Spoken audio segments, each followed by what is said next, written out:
तील खडवली या ठिकाणी स्वामी समर्थाचा मंदिराचा आज वर्धमान दिन आहे. तर आपल्यासमोर आज ते सर्व सेवेकरी आहेत.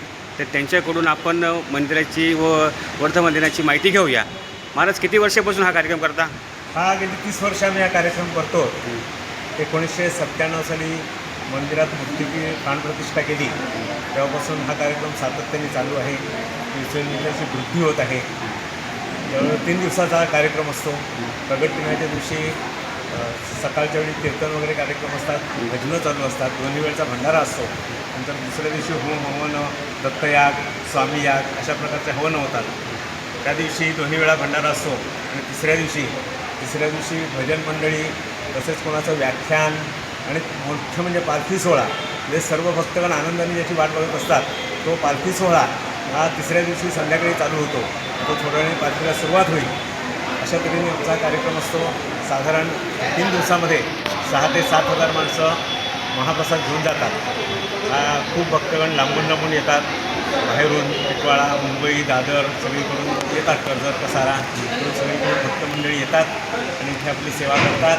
नारायणची सेवानी असं हे स्वामींची सेवा करण्याची जागा जी आपण जी बघितली, ही स्वामींचा मठ आहे. तो 4.5 एकरवर हा आमचा मठ आहे. आणि ह्या मठाचं मुख्य वैशिष्ट्य असं आहे की ही कासवाची पाठ आहे.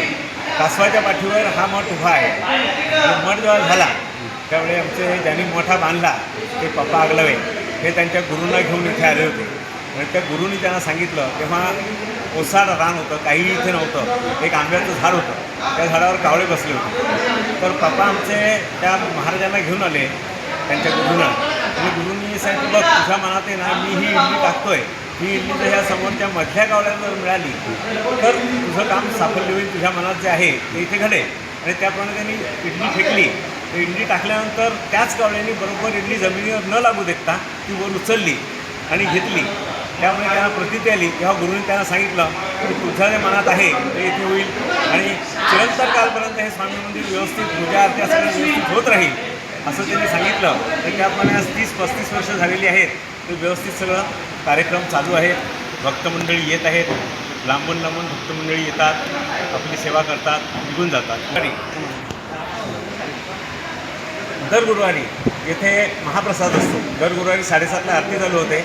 7:30ला आरती समाप्त झाल्यानंतर इथे भंडारा होतो. ह्या भंडाऱ्याला पहिल्यांदा 150-200 मंडळी प्रसाद घेऊन जायची.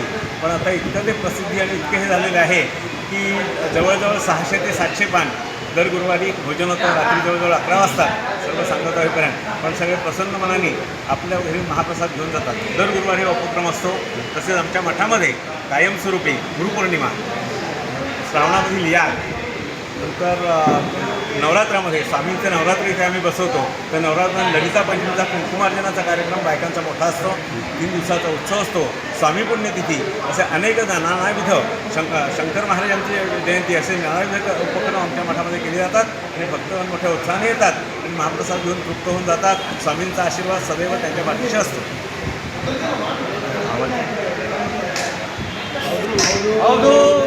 श्री गुरुदेव दत्त स्वामी समर्थ महाराज की जय. गोपाल कृष्ण भगवान की जय. जगदम्ब स्वामी हो.